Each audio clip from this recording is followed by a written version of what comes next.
আর এত জয় শ্রীরাম করে এত গেরুয়া ফেট্টি লাগিয়েও কোনো পার পাবে না। মুসলমান বিদ্বেষ ছড়িয়ে বাংলাদেশ বিদ্বেষ ছড়িয়েও পার পাবে না।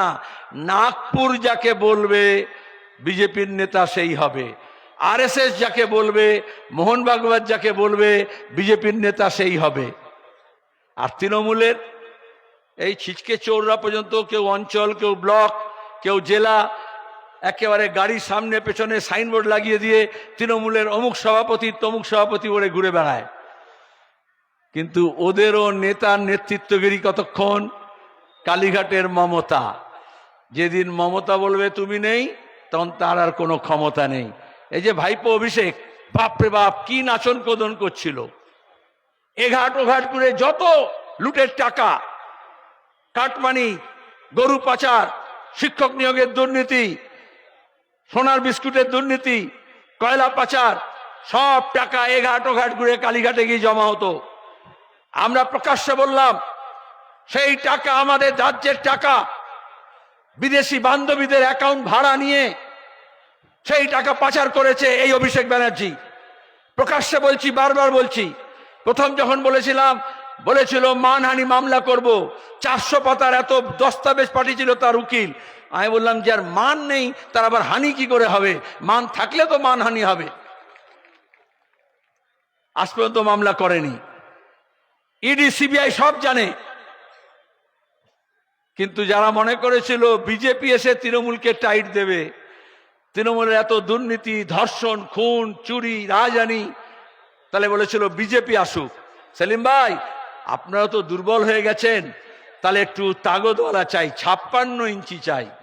বুঝতে পারছেন 56 ইঞ্চি কাকে বলে?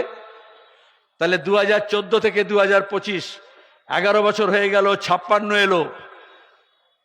কিন্তু নবান্নর কিছু হলো? চুরি তো বাড়লো, জোচ্চুরি তো বাড়লো, লুট তো বাড়লো, নারীদের প্রতি অত্যাচার তো বাড়লো। এই আরজি করে কাণ্ড চোখে আঙুল দিয়ে দেখিয়ে দিচ্ছে। গোটা রাজ্যের মানুষ, 2 কোটি মানুষ 14ই আগস্ট রাত জাগলেন। তার মধ্যে 1 কোটির বেশি মহিলা বলল নারীর সম্মান চাই। নাটক ছেড়ে বিচার করো, আরজি করের মাথা ধরো। মমতা ব্যানার্জির মাথা ব্যথা হয়ে গেল। পুলিশ কমিশনারকে দিয়ে, স্বাস্থ্য দপ্তরকে দিয়ে সব প্রমাণ ধামাচাপা করলেন। আর অন্যদিকে বললেন আমি সিবিআইকে দিতে রাজি আছি। হাইকোর্ট সিবিআইকে দিল। আমরা সেদিনই বলেছিলাম 10ই আগস্ট কোন সিবিআই না।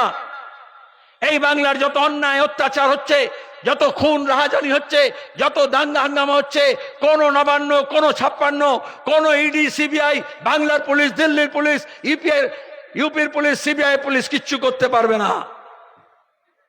এই বাংলার ভবিষ্যৎ ঠিক করতে হবে এই বাংলার মানুষকে। এখানকার শ্রমিক, কৃষক, ক্ষেত মজুর, দিন মজুর, মহিলা পুরুষ নির্বিশেষে, হিন্দু মুসলমান, আদিবাসী তপশিলি নির্বিশেষে সবাই যদি এক কাট্টা হয়। আরজি করের আন্দোলনের সবাই এক কাট্টা হলো। ওরা ভয় পেয়ে গেল। সিবিআই হলো কি হলো? মোদি বললেন না খাতা না বহি, যে মমতা কাহে সো সহি। সুতরাং খাতা বইয়ের কোনো দরকার নেই, কোনো প্রমাণের দরকার নেই, কোনো তদন্তের দরকার নেই, কোনো ফরেন্সিক তদন্তের দরকার নেই। আর মমতা ব্যানার্জির পুলিশ রাতারাতি ওই মেয়েটাকে নিয়ে গিয়ে শ্মশানে পুড়িয়ে দিল। বাবা মাকে বললো টাকা দেব, ধামাচাপা দাও, একটা সঞ্জয় রায়ের জন্য। আর পিসি ভাইপো মিলে বলছে, আর কোনো খবরের কাগজ বলছে ওই টাকা বেটাকে ফাঁসি দিয়ে দিলে সব ঠিক হয়ে যাবে। আমার একটা পুরনো গল্প মনে পড়ছে। যদি ন্যায়ের শাসন না থাকে তাহলে কি হয়? একজন সাধু বাবা নিজের শিষ্য নিয়ে আর এদেশ ওদেশ ঘুরে বেড়াতেন। তো একটা দেশে গিয়ে দেখছেন খুব সস্তা, 1 টাকায় রসগোল্লা, 1 পয়সায় রসগোল্লা পাওয়া যায়। যা কিনবে 1 পয়সা, মুড়ি, মুরকি, দই, রসগোল্লা। তো সেই ছেলেটা বলে, ছোকরা, সাধু বাবা আপনার সঙ্গে ঘুরে লাভ নেই, আমি এখানেই থাকবো, এখানে সব সস্তায় পাওয়া যায়। বলে দেখ ভাই, সস্তায় পেলে কি হবে? রসগোল্লার ভান্ডার হলে কি হবে? লক্ষ্মীর ভান্ডার হলে কি হবে? যদি ন্যায় না থাকে তাহলে তুই কিন্তু বিপদে পড়বি। বলো কুছ পরোয়া নেই, খেয়ে মোটা তো হবো, খাবো তো। এ বলছে না কেউ নাও খাও যত পাও। তারপরে যাই হোক, তা আমি আর গল্পটা ছোট করছি। একটা ঘরে যে হেলে পড়ছে না কলকাতায় সব, তো একটা ঘর এরকম হেলে পড়েছে, ভেঙে পড়েছে। একটা চোর চুরি করতে গিয়েছিল, শীত কাটছিল, তার মাথায় পড়েছে, সে মরে গেছে। তো তো বিচার বসেছে যে চোরের হত্যা হয়েছে, তাহলে একটা কাউকে শাস্তি দিতে হবে। তারপর তদন্ত করে দেখলো এ বলে ও চোর, ও বলে ও চোর, ও বলে ও চোর, ও বলে এই যে আমাদের এখানে যা হয় আর কি। তদন্ত করে কিছু পাওয়া যাচ্ছে না। তখন শেষকালে বেচারা বলল ওই যে জল ঢেলেছিল সিমেন্ট বালিতে, আর ভিস্তি হয় না মশক, আগে জল নিয়ে আসতো ভারী, বললো ওই ভারী বেটাকে ধরো, ওর জল ঠিক দেয়নি বলে এই বিল্ডিংটা হেলে পড়েছে, সবচেয়ে গরিব মানুষ। তখন ওকে ধরেছে। তো বেচারা বলছে হুজুর আমি এত দুর্বল মানুষ, রোগা পটকা, আমাকে যদি ফাঁসি দেন তাহলে দড়িটা তো নিচে ঝুলবেও না আমার ওজনে, তাহলে আপনি বরঞ্চ একটা মোটা তাজা লোককে দিন, তাহলে বরঞ্চ ফাঁসি হবে। তখন বললো সবচেয়ে মোটা লোককে ডেকে নিয়ে এসো। ওই যে নেয় নেই। তখন ওই ছোকরাটা রসগোল্লা খেয়ে 1 পয়সা তো অনেক বেশি ঢোল হয়ে গিয়েছিল, তাকে ডেকে নিয়ে এসে বলছে ফাঁসি দেওয়া হবে। মানে কোনো বিচারের ব্যবস্থা নেই। রাজা চেয়েছে ফাঁসি হোক, একটা ফাঁসি হবে। এইবার সাধু বাবা তো সাধু বাবা, এই এখনকার মতো ফাঁকিবাজি নয়, আগেকার সাধু, সে ছুটে চলে এসছে, তার শিষ্যকে ফাঁসি দিচ্ছে। বলে হুজুর হুজুর দেবেন না দেবেন না। বলে কেন? বলে এখন যাকে আমি গণনা করে দেখেছি এই মুহূর্তে যদি কারুর ফাঁসি হয় সে সোজা একেবারে স্বর্গে চলে যাবে, এজন্য আপনি ওকে দেবেন না, আমাকে দিন। রাজা বলে ও আমি এখানে বসে আছি আর তুমি স্বর্গে যাবে, যদি ফাঁসি দিতে হয় তাহলে আমাকেই দিতে হবে। বলে রাজা নিজের ফাঁসিতে গেল।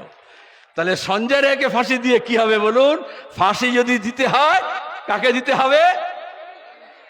আমি কিন্তু বলছি না, নিয়ম মেনে, নাহলে কালকে কাগজে লিখে দেবে, খবরের কাগজে লিখে দেবে যে মুখ্যমন্ত্রীর ফাঁসি চাইছে। আরে মুখ্যমন্ত্রী ফাঁসি চাইছে আর মুখ্যমন্ত্রীর ফাঁসি চাইছে, তার তফাৎটা কি? একটা র, তাই তো? হ্যাঁ, समझदारों के लिए सारा काफी है। আজকের আমাদের লুট, আজকের ঝুট, আজকের যত অশান্তি, তার মূল কারণ খুঁজতে হবে। যেমন আমরা সিবিআই কে বলছি আরজি করের মূল কাণ্ড তদন্ত করে খুঁজতে হবে, রাজ্যের মানুষকেও খুঁজতে হবে। জমিয়ত উলামা হিন্দ, জামাতে ইসলামী, আরএসএস, মাওবাদী, এসইউসি, সব রকমের নকশাল, এমনকি কংগ্রেস, তৃণমূল, বিজেপি সব এক কাট্টা হয়েছিল না নন্দীগ্রাম সিঙ্গুর পর্যায়ে, আর বলেছিল লাল হটাও। আমরা সেদিনও বলেছিলাম আমরা কি চেয়েছিলাম, 1 ফসলি জমিকে 2 ফসলি 3 ফসলি করেছি, কিন্তু তারপরেও কৃষকের সব ছেলে মেয়েদের কাজ হবে না। তাহলে স্কুলে প্রসার হয়েছে, যেখানে প্রাথমিক বিদ্যালয় ছিল না সেখানে প্রাথমিক স্কুল হলো, যেখানে প্রাথমিক ছিল মাধ্যমিক হলো, যেখানে মাধ্যমিক ছিল উচ্চ মাধ্যমিক হলো, যেখানে কোনোদিন কলেজ ছিল না কলেজ হলো, ইঞ্জিনিয়ারিং কলেজ, মেডিকেল কলেজ, আইন কলেজ, আর্ট কলেজ, শিক্ষার প্রসার হলো। সেই ছেলেমেয়েরা কাজ পাবে, তার জন্য কলকারখানা করতে হবে। বুদ্ধদেব ভট্টাচার্য চেয়েছিলেন আমাদের বাংলার ঘরের ছেলে মেয়েদের মেধা, বুদ্ধি, তাগদ, শক্তি এই বাংলাকে গড়তে লাগুক। আমাদের ছেলেমেয়েরা পরিযায়ী হয়ে যাবে আর অন্য জায়গা থেকে লাশ আসবে, আমরা চাইনি। অপরাধ করলাম। আজকে দাঁড়িয়ে রাজ্যে কোনো কাজ নেই, শিক্ষক নিয়োগে দুর্নীতি হচ্ছে, মোকদ্দমা চলছে হাইকোর্টে, সুপ্রিম কোর্টে, এ বলছে ওর দোষ, ও বলছে তোর দোষ, কিন্তু দুর্নীতি তো হয়েছে, চুরি তো হয়েছে।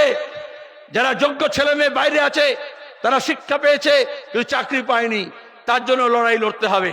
কৃষক ফসলের দাম পাচ্ছে না, সার পাচ্ছে না, সার নিয়ে কালোবাজারি হচ্ছে, ক্ষেত মজুর দিন মজুর তার মজুরি নেই। এই সব লড়াই লড়ার জন্য সিপিআইএম কে মজবুত করতে হবে। সিপিআইএম মজবুত হলে এই যে হিন্দু মুসলমান শুনছেন, এই বাংলাদেশের ঘটনা নিয়ে বলুন, সাম্বালের ঘটনা নিয়ে বলুন, কত আলোচনা হচ্ছে। চায়ের দোকানে, রাস্তায় ঘাটে সারাদিন খালি হিন্দু মুসলমান হচ্ছে। আরে হিন্দুর ঘরের ছেলে চাকরি নেই, মুসলমান ঘরের ছেলেও চাকরি নেই। স্কুলগুলো যখন বন্ধ হচ্ছে তখন মাদ্রাসাও বন্ধ হচ্ছে। শিক্ষক নিয়োগের দুর্নীতি হয়েছে, মাদ্রাসা বোর্ডও করেছে আর স্কুল সার্ভিস কমিশনেও করেছে। তাহলে তার বিরুদ্ধে লড়তে হলে এক কাট্টা হয়ে লড়তে হবে। পাঁশকুড়ার মানুষের কাছে আবেদন, পূর্ব মেদিনীপুরের মানুষের কাছে আবেদন, এই তৃণমূল প্রথম জেলা পরিষদ পেয়েছিল এই জেলায়, এখানকার মানুষ মনে করেছিলেন